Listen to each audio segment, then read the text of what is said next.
आइए जानते हैं आज के प्रमुख अंतर्राष्ट्रीय खबरों को। पहले एक नजर हेडलाइंस पे।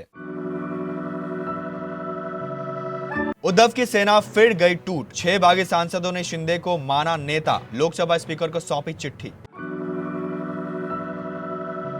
बागी सांसदों को गाली देने पर आई संजय राउत की सफाई, कहा गलत क्या है। प्रधानमंत्री आवास योजना में वित्तीय अनियमितताओं में पश्चिम बंगाल के पूर्व मंत्री गुहा गिरफ्तार। G7 लीडर से ट्रंप बोले I am the boss, meeting में देर से पहुंचने पर मजाक किया। ट्रंप ने कहा ईरान के साथ समझौता अंतिम नहीं, फिर से बम गिराने की दी धमकी। व्हाइट हाउस के UFC इवेंट पर हमले की साजिश नाकाम, FBI का बड़ा खुलासा।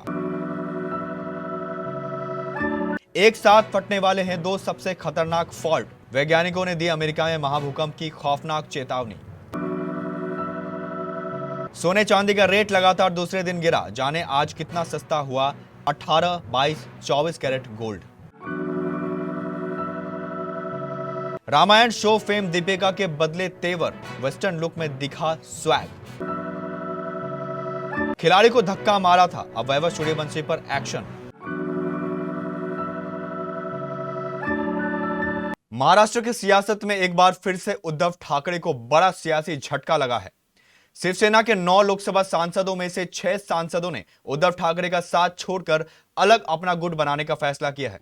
शिवसेना के 6 सांसदों ने लोकसभा स्पीकर ओम बिरला को पत्र लिखकर कहा कि उन्हें अलग समूह माना जाए। शिवसेना के जिन सांसदों ने स्पीकर को पत्र लिखा है उसमें संजय जाधव, संजय देशमुख, नागेश पाटिल अस्टिकार, ओम राजे निंबालकर, भाऊ साहेब वाकचौरे और संजय दीना पाटिल शामिल है। वही शिवसेना के टिकट पर जीतकर आए 9 सांसदों में से 6 सांसद एक साथ आ गए हैं, तो 3 सांसद अभी भी उद्धव ठाकरे के साथ खड़े हैं। शिवसेना के सांसद संजय राउत ने पार्टी के सांसदों को तोड़ने की कोशिश का आरोप लगाया है। उन्होंने दावा किया कि कुछ सांसदों को पाला बदलने के लिए 15 करोड़ रुपए तक की पेशकश की गई है। पार्टी ने सांसदीय बैठक के लिए व्हिप जारी किया है और लोकसभा अध्यक्ष को भी पत्र लिखकर स्थिति से अवगत कराया है। शिवसेना नेता संजय राउत ने कहा कि बगावत करने वाले सांसदों को छोड़ा नहीं जाएगा। इस दौरान प्रेस वार्ता में यूबीटी से बगावत करने वाले सांसदों को अपशब्द कहने पर संजय राउत ने बेबाक राय रखी। राउत ने कहा कि इसमें गलत क्या है। गाली गलौज पर संजय राउत ने कहा कि हम मराठी भाषा में ऐसे शब्दों का इस्तेमाल करते हैं। प्रधानमंत्री आवास योजना से जुड़ी वित्तीय अनियमितताओं में कथित संलिप्तता को लेकर बुधवार को पश्चिम बंगाल के पूर्व मंत्री और तृणमूल कांग्रेस के वरिष्ठ नेता उदयन गुहा को गिरफ्तार किया गया। पुलिस ने यह जानकारी दी। पुलिस ने बताया कि गुहा को यहां फूल बागान क्षेत्र में एक फ्लैट से गिरफ्तार किया गया। कुछ बिहार जिला पुलिस के एक अधिकारी ने पीटीआई भाषा को बताया, पूर्व मंत्री के खिलाफ प्रधानमंत्री आवास योजना से जुड़ी वित्तीय अनियमितताओं में शामिल होने का आरोप लगाते हुए शिकायत दर्ज कराई गई थी। इनके खिलाफ अन्य मामलों में भी और उसी के अनुसार कार्रवाई की जाएगी। उन्होंने बताया कि शिकायतकर्ता का आरोप है कि गुहा 2016 से ही इस योजना के लिए आवंटित पैसे की हेराफेरी कर रहे हैं। अधिकारी ने बताया कि गुहा के खिलाफ धोखाधड़ी, आपराधिक विश्वासघात और आपराधिक साजिश समेत बीएनएस की संबंधित धाराओं के तहत मामला दर्ज किया गया है। फ्रांस के एवियन में चल रहे 52वें G7 समिट के वर्किंग सेशन में अमेरिकी राष्ट्रपति डोनाल्ड ट्रंप बुधवार को देरी से पहुंचे। ट्रंप ने जब एंट्री ली तो सभी उनकी तरफ देख रहे थे। ट्रंप कुछ देर चले और रुककर मजाक में कहा आई एम द बॉस। इसके बाद सभी हंसने लगे। इस समिट में 14 देशों के नेताओं ने भाग लिया। आज समिट का दूसरा दिन है। मोदी ने आउटरीच सेशन में कहा वेस्ट एशिया के संकट की वजह से फ्यूल, फर्टिलाइजर और फूड सप्लाई चेन में आए रुकावटों का असर ग्लोबल साउथ पर काफी समय तक रहेगा। उन्होंने कहा कि अगर हम सच में अंतर्राष्ट्रीय एकजुटता को मजबूत करना चाहते हैं तो सबसे कमजोर देशों को इन संकटों का बोझ अकेले नहीं उठाने देना चाहिए। आज कई समाज बूढ़े होते जा रहे हैं, जबकि भारत और ग्लोबल साउथ के दूसरे देशों में युवा टैलेंट और स्किल्स की भरमार है।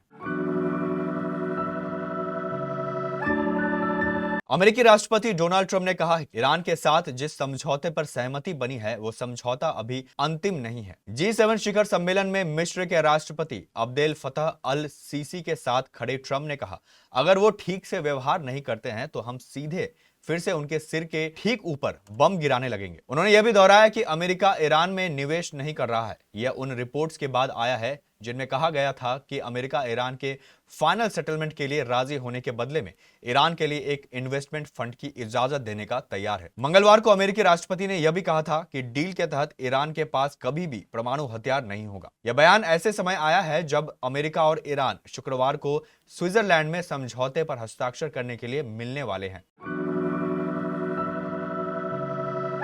अमेरिकी इन्वेस्टिगेशन एजेंसी एफबीआई ने मंगलवार को बताया कि व्हाइट हाउस के हॉल में आयोजित अल्टीमेट फाइटिंग चैंपियनशिप इवेंट के दौरान एक बड़े हमले की साजिश रची गई थी, जिसे सुरक्षा एजेंसियों ने समय रहते नाकाम कर दिया। कोर्ट के डॉक्यूमेंट्स के अनुसार सुरक्षा एजेंसियों ने तुरंत कार्रवाई करते हुए इस मामले में 5 संदिग्ध लोगों को पकड़ लिया है। इन लोगों ने वीकेंड पर होने वाले वीआईपी इवेंट को निशाना बनाने की पूरी प्लानिंग कर ली थी। एफबीआई के अनुसार हमलावर साजिश में विस्फोटक से लदे ड्रोन्स का इस्तेमाल करने वाले थे। उनका प्लान व्हाइट हाउस के उत्तरी हिस्से पर ड्रोन से धमाका करने का था। कैलिफोर्निया में रहने वाले लाखों लोगों पर खतरा मंडरा रहा है। वैज्ञानिकों ने नई रिसर्च में दावा किया है कि वहां कभी भी एक भीषण भूकंप आ सकता है। यह भूकंप अमेरिका के इतिहास में सबसे बड़ी तबाही मचा सकता है। रिसर्च के मुताबिक सैन एंड्रियास और सैन जेसिंटो फॉल्ट सिस्टम पर टेक्निकल स्ट्रेस बहुत ज्यादा बढ़ गया है। यह दबाव पिछले 1000 साल में सबसे ऊंचे लेवल पर पहुंच चुका है। इसी वजह से दक्षिणी कैलिफोर्निया में महाविनाश का खतरा बहुत ज्यादा मंडरा रहा है। भूवैज्ञानिकों ने चेतावनी दी है कि यह भूकंप लॉस एंजलिस और उसके आसपास के इलाकों को पूरी तरह से तबाह कर सकता है। इस रिसर्च को स्विट्जरलैंड की यूनिवर्सिटी ऑफ बर्न और यूनिवर्सिटी ऑफ हवाई के एक्सपर्ट्स ने मिलकर तैयार किया है। उन्होंने बताया कि दोनों फॉल्ट लाइंस के बीच का सिस्टम बेहद नाजुक हो चुका है।